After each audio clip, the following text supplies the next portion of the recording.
Prime Minister Narendra Modi met German Chancellor Olaf Scholz on the sidelines of the G7 summit at Schloss Elmau in Germany. The two leaders on the need to further deepen trade, investment and people-to-people ties and take forward their green and sustainable development partnership.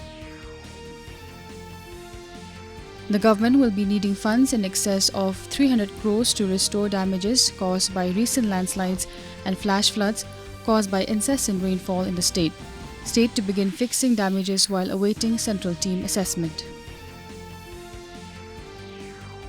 Chief Minister Conrad K. Sangma, after reviewing the power scenario of the state, has said certain parts of Meghalaya are experiencing severe load shedding due to acute shortage of power. 5 power generating units have stopped functioning properly in the state, Sangma informed. A 12 days training for AAPDA Mitra volunteers was inaugurated today by the District Disaster Management Authority DDMA West Khasi Hills District at Longston College. The program aims to impart training to 100 volunteers in life-saving skills of disaster response, coordination and assistance and will be utilized by the District Disaster Management Authority DDMA to assist in any emergency situation.